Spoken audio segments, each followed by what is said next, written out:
नमस्कार दोस्तों, आज जो हम कहानी देखने वाले हैं वो एक सच्ची कहानी है। स्टीवन नाम के एक इंसान की ये कहानी है। वो ये कहते हैं कि तकरीबन अब से 6 साल पहले उनको कार्डियक अरेस्ट हुआ था और वो ये कहते हैं कि वो मूर्छित हो गए।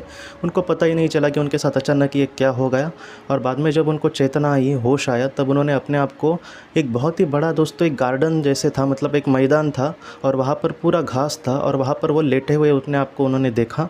और वो जब वहाँ पे उनको होश आया तब चारों तरफ वो देखने लगे तो वहाँ पे बहुत ही सुंदर सुंदर दृश्य दिखे। वो ये कह रहे थे कि थोड़े से दूर, मतलब वहाँ से उनकी नज़र जहाँ तक जाती थी वहाँ पर सुंदर सुंदर, वहाँ सामने उन्होंने सुंदर सुंदर दोस्तों इमारतें देखी, जैसे पुराने मतलब काल में इमारतें होती थी। वहाँ पे सुंदर नक्शी काम वगैरह किया गया था, बहुत ही सुंदर डिज़ाइन की थी। स्टीवन हमसे ये कहते हैं यहाँ पर कि मैंने वहाँ पे इतनी सुंदर इमारतें और इतनी सुंदर जगह देखी थी कि फ़िलहाल मुझे वो याद भी नहीं आ रही, लेकिन मैं मतलब उसको भूल नहीं सकता। इतना सुंदर सुंदर वो पल था। और वो जो घास थी दोस्तों वहाँ पर इतना सुंदर लग रहा था और आसमान जो था वो पूरा नीला था। और कहीं ना कहीं वहाँ पर उस जगह पे दोस्तों इतनी अच्छी पॉजिटिविटी थी कि वो मतलब वो कहते हैं कि मैं शब्दों में भी आपको नहीं कह सकता। और वो बहुत ही खुशनुमा एहसास था उनके जीवन का। वो कह रहे थे कि मैं वहाँ पे बहुत देर घूमा और मुझे बहुत अच्छा लग रहा था।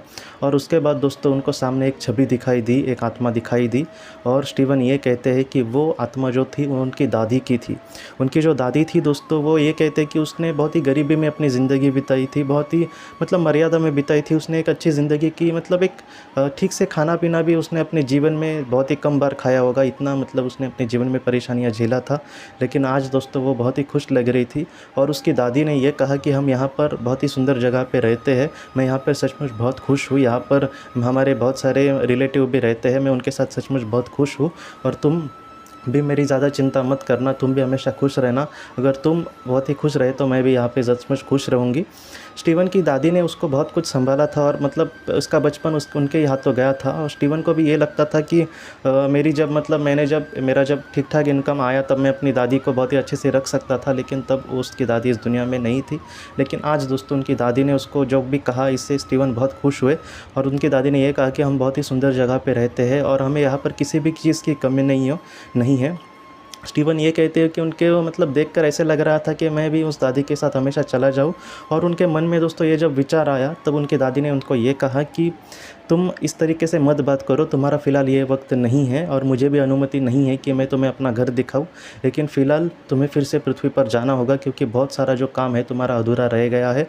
ये कुछ वक्त के लिए तुम्हारे इस तरीके से अनुभव हुआ है, लेकिन फिर से तुम पृथ्वी पर जाओगे और तुम्हें अपना कर्म करने की फ़िलहाल ज़्यादा ज़रूरत है। तो स्टीवन ने भी इस चीज़ को बहुत ही अच्छे से माना और उसने कहा कि हाँ, मैं इस तरीके से ही जीऊँगा। और उसने अपनी दादी को गुड बाय कहा और उसने भी उसको मतलब प्यार भरी नज़रों से देखा। और स्टीवन दोस्तों ये कहते हैं कि बाद में वो पृथ्वी पर चले आए। बाद में उनका इलाज वगैरह हुआ, उनको दवाई वगैरह भी दी डॉक्टर ने और धीरे धीरे वो ठीक हो गए। लेकिन ये जो अनुभव था उनके जीवन का, वो ये कहते हैं कि मेरे जीवन में मतलब वो बहुत खुशनुमा एहसास या फिर एक बहुत ही बड़ा वो सबक था कि जो भी हमारे मतलब हमसे दूर जाते हैं, या फिर उनकी दादी जो थी वो बहुत ही एक ऐसी औरत थी जिसने मतलब अपने जीवन में दुख ही झेला था बेचारी। घर में ही मतलब वो घर के लिए अपने मतलब पूरे संसार के लिए उसने अपने आप को झोंक दिया था और बेचारी को खुद का ऐसा सुख कभी भी नहीं मिला।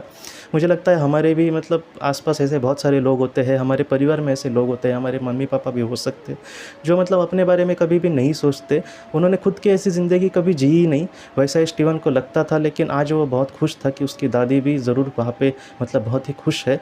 तो आप भी चिंता मत करना, अगर किसी अपने को खोया या आपने, वो भी ज़रूर वहाँ पे खुश होंगे और वो भी बहुत ही सुंदर जगह पर उनके जो करीबी आत्माएं हैं उनके साथ रह रहे होंगे दोस्तों। तो आप प्लीज़ चिंता मत करना। वो मतलब ऐसे जो अनुभव है वो हमें यही सिखाते हैं कि हमारे जो अपने हैं वो भी वहाँ पर बहुत ही खुशी से रह रहे होंगे। तो आप भी मत चिंता करना। और स्टीवन भी ये कह रहे थे कि उनको ये भी लग रहा था कि मैं जो भी अपने जीवन में कर्म कर रहा हूँ वो कहीं ना कहीं मेरी दादी को सब कुछ पता है। तो इस तरीके से स्टीवन ने यह भी कहा है कि हमारे जीवन में जितना हम अच्छा कर्म करेंगे उतना खुशियाँ हमसे ज़्यादा उनको भी मिलती है कि हमारा अपना कोई अच्छा कर्म कर रहा है। तो इस तरीके से अगर हम अपने जीवन में दोस्तों आगे बढ़ते हैं तो उनको भी बहुत खुशियाँ मिलती है। आज के इस भाग को लेकर अगर आपके कोई भी सवाल हो तो आप ज़रूर पूछें, जितना हो सके मैं उसका आपको जवाब देने की कोशिश करूँगा। हम अपनी अगली वीडियो में मिलते हैं। आप अपने परिवार का ख्याल रखना। आपका बहुत बहुत धन्यवाद। ज़िंदगी की रोशनी ये संस्था ऐसे लोगों के लिए काम करती है जिन्होंने किसी अपने को खोया है या फिर जो लोग अपनी ज़िंदगी में बहुत ही ज़्यादा दुखी है। जो लोग इस संस्था से जुड़ते हैं उनको तकरीबन 50 किताबें भेजी जाएगी उनके व्हाट्सएप पर या फिर ईमेल पर। ये किताबें आत्मलोक या फिर मौत के बाद हमारे साथ क्या होता है इन सारी चीज़ों की आपको पूरी तरह से जानकारी देगी। और इसके साथ साथ आपको एक पास्ट लाइफ रिग्रेशन थेरेपी की ऑडियो भी भेजी जाएगी। इस ऑडियो की मदद से आप घर बैठे अपनी पास्ट लाइफ रिग्रेशन करने की कोशिश कर सकते हो। बहुत लोग पास्ट लाइफ रिग्रेशन थेरेपिस्ट के पास किसी कारण के वश नहीं जा सकते, तो ऐसे लोगों के लिए मदद के लिए ये ऑडियो तैयार की गई है। तो आप ज़रूर इस संस्था से जुड़े। इस संस्था से जुड़ने के लिए सामने जो व्हाट्सएप का नंबर दिया है आप कृपया उस पर संपर्क करें। आपका बहुत बहुत शुक्रिया।